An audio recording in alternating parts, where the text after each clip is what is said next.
Hello नमस्कार दोस्तों, स्वागत है आप सभी का हमारे यूट्यूब चैनल जहर मुक्त भारत में। और हम आशा करते हैं कि आप सारे व्यूअर्स और सारे सब्सक्राइबर मस्त होंगे, ज़बरदस्त होंगे और लाइफ को एंजॉय करते होंगे। मैं भी ऊपर वाले से प्रार्थना करता हूं कि हमारे सारे सब्सक्राइबर और सारे व्यूअर्स अपनी लाइफ में स्वस्थ रहें, मस्त रहें, ज़बरदस्त रहें और लाइफ को एंजॉय करते रहें। तो दोस्तों चलते हैं एक नई जानकारी की तरफ। उर्वरक प्रयोग का सही समय क्या है, यानी खाद का प्रयोग जो है वो सही समय कौन सा है।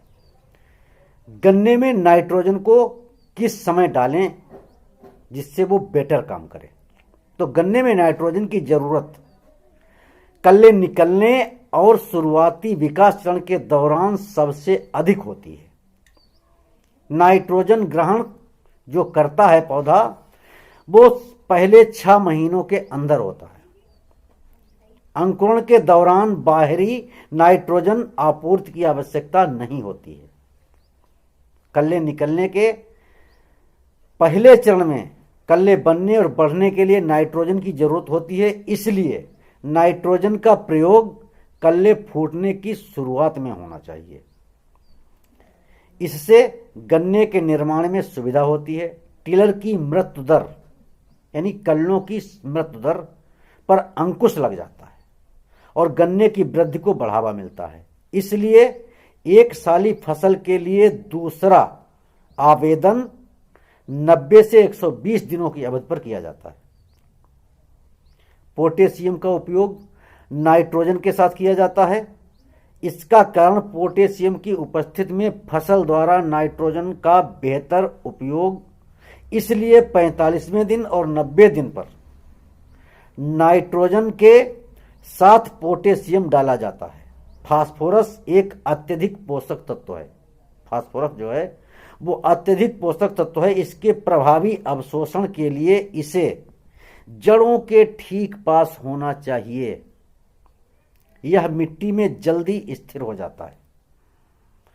इसके स्थिरीकरण के अलावा अन्य हानि की संभावना जो है वो सीमित हो जाती है। स्थिर फास्फोरस नष्ट नहीं होता है, बल्कि समय के साथ धीरे धीरे उपलब्ध होता है पौधे में। नंबर 1 प्रयोग जो है उर्वरक प्रयोग के बाद, जब हम खाद डालें उसके बाद अत्यधिक सिंचाई नहीं करनी चाहिए, क्योंकि अधिक सिंचाई करने से पोषक तत्व काफी मात्रा में नष्ट हो जाएंगे। जैविक खाद, प्रेस मड, फसल अवशेष, उपोत्पाद, अवशिष्ट पदार्थ आदि, जैविक उर्वरक, हरी खाद, फलीदार साथी, चक्रीय फसलें और फसल चक्र को अपनाएं। मिट्टी मूल पोषक तत्व उपलब्ध और स्थिर देशी रोगाणुओं द्वारा जैविक निर्धारण, पोषक तत्वों की इष्टतम खुराक और स्रोतों का संयोजन, आवेदन का समय, लगाने का सही तरीका, कुशल उपयोग, पर्यावरणीय प्रभाव। तो प्रेसमड गन्ने के पोषक के लिए उपयोगी है। चीनी मिल का ये सर्वाधिक पूर्ण उत्पाद है, सर्वाधिक महत्वपूर्ण उत्पाद है। इसमें फास्फोरस और नाइट्रोजन की मात्रा, अन्य पोषण तत्व पर्याप्त मात्रा में होते हैं। यह मिट्टी के भौतिक गुणों को प्रभावित करता है। हरी खाद, गन्ने में अंतर फसल के रूप में सनहैम ढैंचा जैसी हरी खाद उगाने से मिट्टी में शामिल होने पर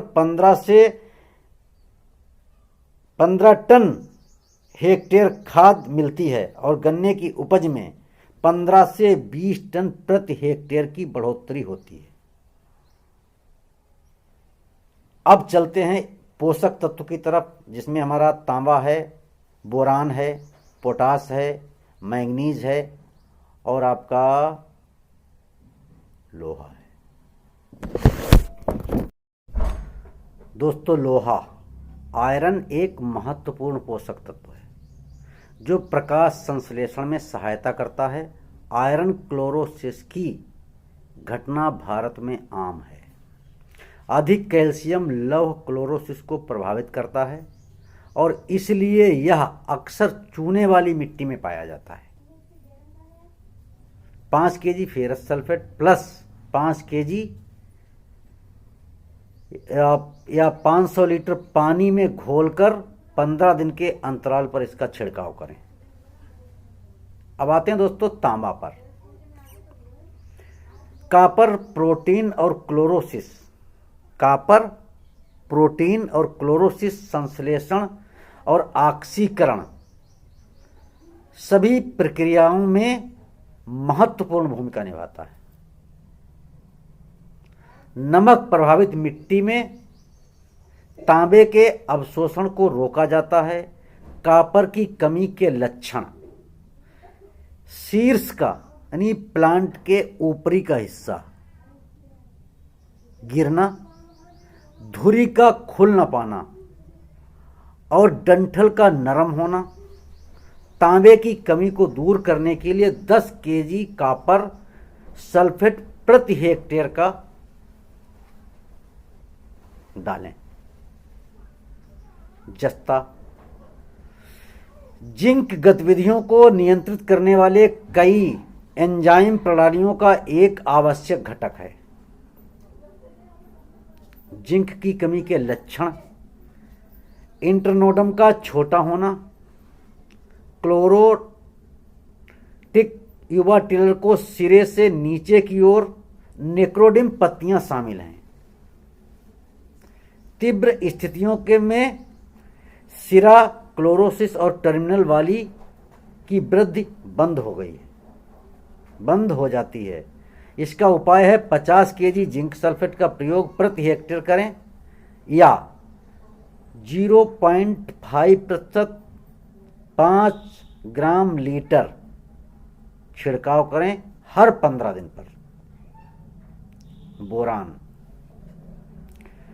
सुक्रोज स्थानांतरण में सहायता करता है, कल्ले निकलने और रस की गुणवत्ता में सुधार करता है। कमी से बढ़ती हुई धुरी में विकृति आ जाती है। बोरान की कमी से इसमें प्लांट में जो दिक्कत आ जाती है, पत्तियां मुड़ जाती हैं और नई पत्तियों में धुरी के आकार के छोटे छोटे धब्बे पानी की तरह बन जाते हैं। उपाय इसका है 0.02 ग्राम प्रति लीटर बोरेक्स का छिड़काव करें तो इस समस्या का समाधान हो जाएगा। मैंगनीज,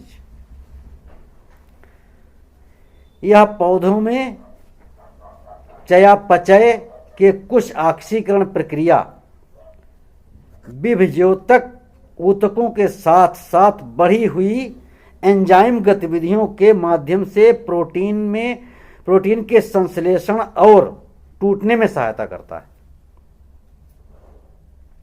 मैंगनीज की कमी के लक्षण आयरन के समान होते हैं। क्लोरोटिक धारियां शायद ही कभी पत्ती की पूरी लंबाई तक फैलती हैं। इसका उपाय जो है कि मिट्टी में 4 केजी मैंगनीज सल्फेट का प्रयोग करें और साप्ताहिक अंतराल पर फेंकें, यानी मिट्टी में मिला करके अपने खेत में। गंधक, क्लोरोफिल के निर्माण में सल्फर एक महत्वपूर्ण भूमिका निभाता है। सल्फर की कमी के लक्षण शुरुआती अवस्था में नाइट्रोजन की कमी के समान होते हैं, बाद में हल्के बैंगनी रंग से हल्के पीले हरे रंग में विभेदित हो जाते हैं। पत्तियां सक्रिय और लंबाई में छोटी हो जाती हैं। डंठल छोटे और इंटरनोड वाले हो जाते हैं। सुपरफास्फेट का प्रयोग स्वयं ही सल्फर की आवश्यकता को पूरा करता है क्योंकि इसमें 12% सल्फर होता है। तो दोस्तों, आज के पोषक तत्व कुछ इस तरह से बताए गए हैं और जो शेष रह गए हैं उनका हम विश्लेषण अगले वीडियो में करेंगे। तो दोस्तों, कैसा लगा आपको ये हमारा वीडियो? लाइक करें, शेयर करें और कमेंट में जवाब जरूर दें, सही या गलत। इससे हमें भी कुछ प्रोत्साहन मिलेगा दोस्तों, क्योंकि जो जानकारी हम गेन कर पाते हैं हम उसको किसानों तक पहुंचाने की ज़रूरत समझते हैं। तो दोस्तों, कैसा लगा वीडियो? सभी लोगों को मेरा प्यार भरा नमस्कार। और हम किसान भाइयों से अनुरोध करना चाहेंगे कि सारे किसान भाई जहर मुक्त खेती की तरफ अपना कदम बढ़ाएं, ताकि हमारे आने वाली जनरेशन रोग मुक्त हो, हमारा परिवार रोग मुक्त हो, समाज रोग मुक्त हो, गांव रोग मुक्त हो और फिर देश रोग मुक्त हो। क्योंकि दोस्तों, हमने पेस्टिसाइड और फर्टिलाइज़र डाल डाल के ज़मीनों की हालत ख़राब कर रखी है। आपसे मेरा करबद्ध निवेदन है दोस्तों कि अधिक से अधिक संख्या में लोग इस वीडियो को देखें, लाइक करें, शेयर करें और सब्सक्राइब करें। तो दोस्तों, मिलते हैं अगले वीडियो में और बताते हैं जो पोषक तत्व शेष रह गए हैं उनका विश्लेषण, किस तरह से हम उन पोषक तत्वों को अपनी फसलों में डालें। तो दोस्तों, जय हिंद, जय भारत। रोग मुक्त भारत, जहर मुक्त भारत।